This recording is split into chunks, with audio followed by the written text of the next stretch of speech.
रीमॉन्स्टर के एपिसोड 2 की शुरुआत में हम लोग को डे 17 दिखाए जाते हैं, जहाँ पर हम लोग देखते हैं कि एक काफी बुरी घटना हुई है। हम लोग देखते हैं कि यहाँ पर जितनी भी इंसानी वुमेन्स को कैप्चर करके रखा गया था वो सभी अब मारी जा चुकी हैं और अब दादाजी और गौरव मिलकर उनकी आत्मा को शांति दे रहे होते हैं। गौरव मन में कहते हैं कि शायद से इन सभी लोगों ने ऐसा इसलिए किया होगा क्योंकि ये सभी होप्स खो बैठे थे। उन लोगों ने पॉइजन ले लिया जिससे कि वो सोते सोते ही पीसफुली मर गए। अगली सीन में हम लोग देखते हैं कुछ दिन बीत जाते हैं जहाँ पर गौरव अब बाकी सभी गॉब्लिन्स की ट्रेनिंग करवा रहा होता है। वहीं पर वो खुद मौका मिलने पर काफी कमाल के मॉन्स्टर्स खा रहा होता है जिनसे वो न्यू एबिलिटी सीख पा रहा होता है। तभी गौरव देखता है कि उनकी तरफ तो कोई आ रहा है। ये देखकर वो चौकन्ना हो जाता है और उनसे लड़ने के लिए आगे जाता है। तभी दादाजी आकर उन्हें रोकते हैं और कहते हैं कि वो हमारे रेडर्स हैं, बेसिकली वो तुम्हारे जनरेशन के फादर्स हैं। ये सुनकर गौरव हैरान हो जाता है, जिसके बाद अब सभी एल्डर गॉब्लिन्स को दिखाया जाता है जो कि अपने साथ काफी सारे सामान वापस लेकर आए हैं और साथ में वो कुछ लड़कियों को भी किडनैप करके लेकर आए हैं। जिसके बाद अब कुछ ठरकी गॉब्लिन्स उन इंसानी लड़कियों के पास आने लगते हैं और उन्हें उस तरीके से यूज करने की बात कर रहे होते हैं। तुम लोग समझ ही जाओ किस तरीके से। ये देखकर गौरव कहते हैं कि गॉब्लिन्स का डीएनए स्ट्रॉन्ग होता है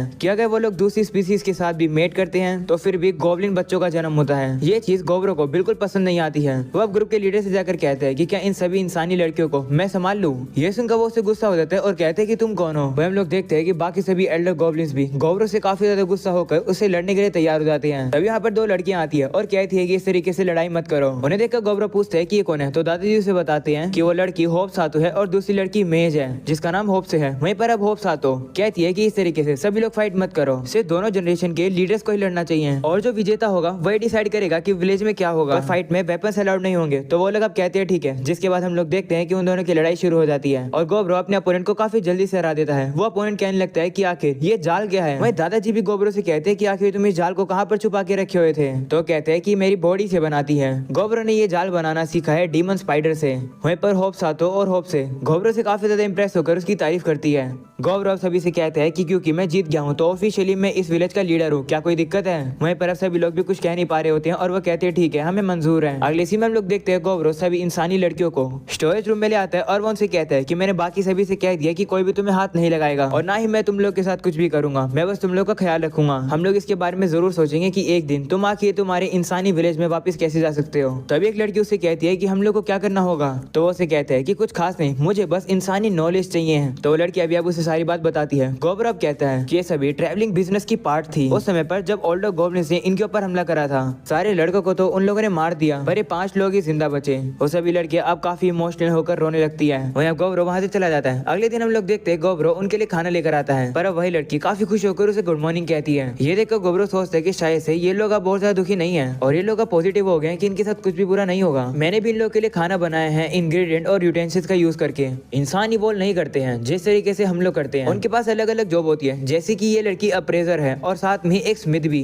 वहीं ये दोनों बहन कुक है और साथ में टेलर भी है और दूसरी लड़की अल्केमिस्ट है। और लगता है कि ये जो लाल बालों वाली लड़की है ये एक रूकी वॉरियर है। क्योंकि ये इतनी ताकतवर नहीं है तो शायद से मुझे बाद में इसे ट्रेनिंग पर भेजना होगा हमारे साथ। अगले सीन में गौरव सभी ओल्डर गॉब्लिन से एक्सरसाइज करवा रहा होता है पर उनसे तो एक्सरसाइज हो ही नहीं रही होती है। वो गुस्सा होकर गौरव को ही मारने वाले होते हैं, लेकिन तभी गौरव उन्हें ही मारकर उनकी बैंड बजा देता है। गौरव कहता है कि अगले कुछ दिनों हंटिंग की जगह मैं ग्रुप एक्सरसाइजेस पर फोकस कर रहा हूँ और साथ में मैं उन सभी को रूल्स भी सिखा रहा हूँ जो कि मैंने बनाए हैं। डे 31 में हम लोग देखते हैं कि बारिश हो रही होती है तो गोप कीची और गौरव केव के अंदर ही एक दूसरे से फ्रेंडली फाइट कर रहे होते हैं। जिसके बाद हम लोग को रात का सीन दिखाया जाता है जहाँ पर कुछ ओल्डर गॉब्लिन और साथ में वही गॉब्लिन जिसको गौरव ने हराया था। गौरव के रूल सेट करने के बाद भी वो लोग उन सभी लड़कियों के पास पहुंच जाते हैं और सभी लड़कियां सो रही होती है तो उन सभी गॉब्लिन्स का मकसद उन लड़कियों के साथ वो सब करने का होता है। तभी वहाँ पर गौरव आ जाता है जो कि उन गॉब्लिन्स को मार कर उनसे कहते हैं कि तुम लोग को सो जाना चाहिए था। मैं तुम लोगों से मना किया था ना इन लड़कियों से दूर रहना। जिस पर वही बंदा गौरव से कहते हैं कि क्या तुम्हें पता नहीं है कि इंसानी लड़कियां कितनी कमाल की होती है। ये सुनकर गौरव से लात मार के पीछे गिरा देता है। ये सारी फाइट देखकर वो सभी लड़कियां काफी डर जाती है। तो अब गौरव उस लाल बालों वाली लड़की के पास आकर कहते हैं माफ करना, मेरी वजह से तुम लोग डर गए। ये सुनकर वो लड़की उसे रोते हुए गले लगा लेती है। तभी बाकी सभी लोग भी वहाँ पर आ जाते हैं तो गौरव गोप कीची से कहता है कि इन सभी गॉब्लिन्स को बाहर लेकर जाओ। तो अब गोप कीची भी कहते हैं ठीक है। गौरव अब गोमी से कहते हैं कि बाकी सभी लोग को उठाकर इकट्ठा करो, उन लोगों को देखना चाहिए कि मैं क्या करने वाला हूँ। अगले सीन में हम लोग देखते हैं कि सभी गॉब्लिन्स सब बाहर इकट्ठा हो जाते हैं और गौरव उन सभी गॉब्लिन्स के सामने उन गॉब्लिन्स को मार रहा होता है जो कि उन लड़कियों के पास गए थे। वो उन्हें काफी बेरहम तरीके से मार देता है। वहीं पर अब वो उस लीडर को तो पेड़ पर ही उल्टा लटका देता है। गौरव अब सभी से कहते हैं कि क्या तुम सभी लोग को समझ आ गया है कि विलेज के रूल्स क्या हैं और अगर रूल्स फॉलो नहीं करोगे तो क्या होगा। तो वो सभी लोग भी अब डर कर कहते हैं हाँ हम लोग रूल समझ गए। वहीं अब अगली सुबह हम लोग को पता चलता है कि वो लीडर अब मर चुका है और अब अगले दिन हम लोग देखते हैं कि वो लोग एक हॉर्स के ऊपर हमला करके उसके स्केल को तोड़ देते हैं। वो देखकर गौरव कहते हैं कि इसके स्केल तो काफी ज्यादा हार्ड है। जिसके बाद अब वो हॉर्स उनके ऊपर हमला करने के लिए आ रहा होता है। ये देखकर गोब्रो स्ट्रिंग के जरिए उसे वहीं रोक देता है, जिसके बाद वो और गोब कीची मिलकर उसके ऊपर हमला करके उसे खत्म कर देते हैं। गोब्रो अब कहते हैं कि इस हॉर्स को हराना थोड़ा सा मुश्किल तो था। उसे अब उस हॉर्स को खाने की वजह से काफी न्यू एबिलिटीज मिल जाती है। एक नई एबिलिटी जो की होती है ट्रिपल थर्स्ट, वो उसका यूज करता है। गोब्रो देखता है कि इस एबिलिटी को यूज करने से अगर वो एक बार हमला करेगा तो 3 बार हमले होंगे। ये देखकर गोब्रो हैरान हो जाता है और अब उसे समझ आता है कि वो हॉर्स कितना खतरनाक था। और रात में हम लोग देखते हैं गोब्रो सो रहा होता है, तभी वही लाल बालों वाली लड़की उसके पास आ जाती है और वो उसके साइड में ही आकर सो जाती है। तो अब गोब्रो भी उसे वहीं पर सोने देता है और कहता है कि शायद से इस लड़की के लिए कल की रात काफी ज्यादा डरावनी रही होगी, तो इसे मैं आज रात अपने पास सुला लेता हूँ। और अब जैसे ही अगले दिन गोब्रो उठता है, वो देखता है कि उसके एक हाथ पर वो लड़की सो रही थी और दूसरे हाथ पर गोबमी। इस वजह से उसके हाथों में भी दर्द होने लग जाता है। अगले सीन में वो लोग देखते हैं गोबे, जो कि उनकी एक और साथी है, वो भी इवोल्व हो चुकी है, क्योंकि वो उन लोग की गेट्स को कैरी करती थी, जिसकी वजह से वो भी इवोल्व हो गई एक हॉप गॉब्लिन के अंदर। अगले सीन में हम लोग को पता चलता है कि गोब कीची आर्मर फाइटर्स का कैप्टन बन गया है और ट्रेनिंग काफी अच्छी चल रही है। वहीं गोबमी रेंज यूनिट को संभालती है। वहीं दूसरी तरफ होप सातो मोबिलिटी ओरिएंटेड और लाइटली आर्मर फोर्स को संभालती है और गोबे रेयर सपोर्ट को। यही लोग ज्यादातर असोर्टेड काम करते हैं। वहीं पर होप से, जो कि विलेज की एक लौती मेज है, वो उनकी मैजिक फोर्स की कैप्टन बनेगी, पर उसकी आर्मी में अभी कोई है ही नहीं। गौरव कहता है कि आज मैंने डिसाइड किया है कि मैं ट्रेनिंग असोर्टेड कैप्टन्स पर छोड़ दूंगा और मैं जाऊंगा जंगल की गहराई में, जहाँ पे मुझे अलग अलग मॉन्स्टर्स मिलेंगे जिन्हें मैं हंट करूंगा। वो अब आगे आता है और उसे वही हॉर्स दिखाई देता है जो कि पानी पी रहा होता है। तो अब गौरव अपने मैजिक का यूज करता है इस बार और सीधा इस हॉर्स के गर्दन पर हमला करके उसकी गर्दन को काट देता है। ये देखकर गौरव काफी एक्साइटेड हो जाता है, क्योंकि उसने पहली बार अटैक मैजिक यूज करा है। वो डिसाइड करता है कि वो फॉरेस्ट के थोड़ा सा और नॉर्थ में जाएगा। काफी आगे चलने के बाद अब उसे कुछ खून के निशान दिखाई देते हैं। वो देखकर गौरव को याद आता है कि जब वो और बाकी गोब्लिन्स छोटे थे तो दादाजी ने उन सभी से कहा था कि फॉरेस्ट के कभी भी नॉर्थ साइड में मत जाना, कि वहाँ पर एक काफी खतरनाक क्रिम्सन क्रिएचर रहता है जिसका नाम रेड बेयर है। सीनियर पर्सन का आता है जहाँ पर गौरव जैसे आगे चलता है उसे वही हॉर्स अब मरा हुआ मिलता है, जिसे देखकर वो कहते हैं कि इस हॉर्स का तो जो आर्मर था ये काफी ज्यादा हार्ड था, लेकिन इसे तो काफी बुरी तरीके से तोड़ा गया है। इसका मतलब रेड बेयर ने ही इसे मारा होगा। तभी अचानक से हम लोग देखते हैं कि गौरव के सामने अब सीधा रेड बेयर ही आ जाता है। उसे देखकर गौरव कहते हैं कि अगर कोई और होता तो वो तो भाग जाता, पर मेरी इंस्टिंक्ट कह रही है कि मैं इसे खत्म करके खा लूं, वो भी अकेले ही, इसलिए मैं अपना सब कुछ लगा दूंगा इसे खत्म करने के लिए। ऐसा बोलने के बाद अब वो उसके ऊपर अपने पावरफुल मैजिक से हमला करता है। वहीं दूसरी तरफ हम लोग गोबमी को देखते हैं जो कि गौरव को ही ढूंढ रही होती है, पर उसे वो कहीं पर मिल ही नहीं रहा होता है। ये देखकर वो थोड़ी सी परेशान हो जाती है और अब अगले सीन में हम लोग देखते हैं उसी बियर को जो कि गौरव के अटैक को अपने हाथों से रोक देता है, पर वो अपना हाथ गवा देता है। ये देखकर गौरव कहते हैं कि इसने तो अपना राइट आर्म भी सेक्रीफाइस कर दिया अटैक से बचने के लिए, इसके तो कितने ज्यादा शार्प इंस्टिंक्ट है। वो बेयर अब उसके ऊपर अपने पंजों से हमला करने लगता है, जिसे देखकर गौरव कहता है कि मुझे जो उस हॉर्स से स्केल आर्मर मिला था, मुझे लगता है कि इस बेयर के सामने वो काम आएंगे। गौरव उसके अटैक को डॉज करके उसके ऊपर सीधा अपने भाले से हमला करता है, पर जितना उसने सोचा था उस भालू की स्किन उससे भी ज्यादा टफ होती है और वो उसको ज्यादा डैमेज नहीं कर पाता है। इसी मौके का फायदा उठाकर वो बेयर उसके ऊपर हमला करके गौरव को पीछे गिरा देता है। तो गौरव अब स्ट्रिंग्स का यूज करके उसे पूरी तरीके से बांध देता है, पर वो भालू उससे भी काफी इजीली से छूट जाता है और अब वो अपने मुंह से आग निकालकर हमला करता है। इस वजह से पूरे फॉरेस्ट में ही आग लग जाती है और अब वो भालू इंजर्ड होकर वहां से जाने लगता है। वहीं गौरव ने उस बेयर के अटैक को डॉज तो कर लिया था, पर उसका हाथ थोड़ा सा जल जाता है और वो कहते हैं कि आग कम से कम 2000 डिग्रीज गर्म होगी। मैंने अपनी पिछली लाइफ में आग उगलने वाले भालू का नाम कभी नहीं सुना। इसे हराने के लिए मुझे भी खुद डैमेज होना होगा।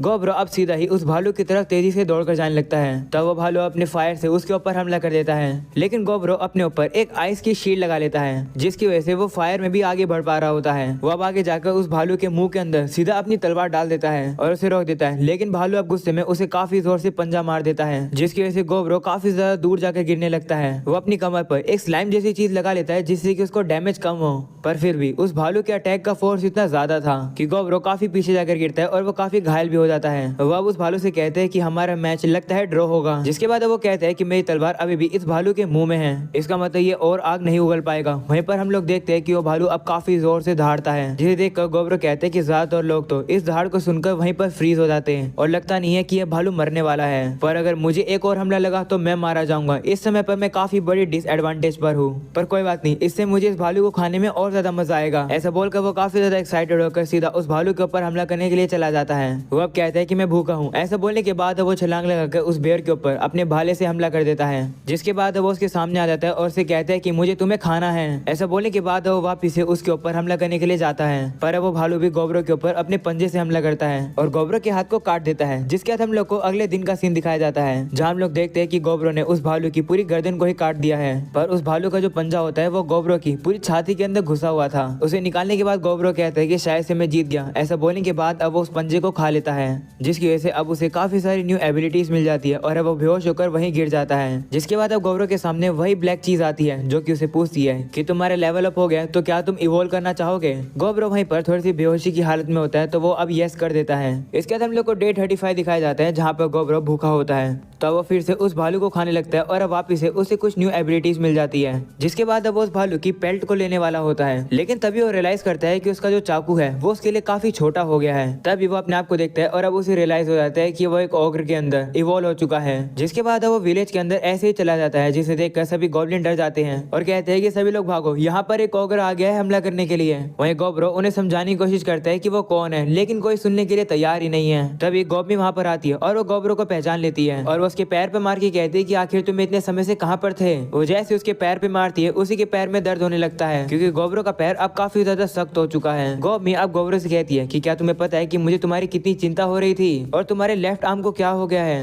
वहीं गोब्रो इतने सारे क्वेश्चन का जवाब ही नहीं दे पा रहा होता है। तभी गोब किची गोब्रो से कहते हैं कि तुम तो काफी कमाल के हो गए हो। वहीं होप साथो कहती है कि मैं तो बिलीव ही नहीं कर पा रही हूँ, क्योंकि रेड बेरी इतने ताकतवर होते हैं कि वही ओगर को मार के खा लेते हैं, पर यहाँ तो लगता है उल्टा हो गया। वहीं पर अब दादाजी गोब्रो से कहते हैं कि तुम्हारा जन्म हुए अभी सिर्फ 1 महीना ही हुआ है और तुमने नॉर्दर्न फॉरेस्ट के मास्टर को हरा दिया और एक ओगर के अंदर भी इवॉल्व हो गए। इसके बाद अब गोब्रो बताते हैं कि काफी देर तक गोब्मी मुझ पर गुस्सा करती रही और फिर सभी लोग मुझसे क्वेश्चन पूछने लगे। जैसे तैसे करके मैंने उन सभी लोग के जवाब दिए और घर पहुंचा। मेरा घर यानी ये जगह जहाँ पर मेरी दूसरी लाइफ शुरू हुई है। और अब यही हो जाता है ये एपिसोड खत्म। पसंद आया हो तो लाइक कर देना एंड अगर चैनल पर अगर तुम लोग नए हो तो सब्सक्राइब भी कर देना। सब्सक्राइब करना फ्री होता है तो प्लीज आज सब्सक्राइब करके जाना, ठीक है। तो मिलता हूँ मैं अगले एपिसोड के अंदर, तब तक के लिए पीस आउट।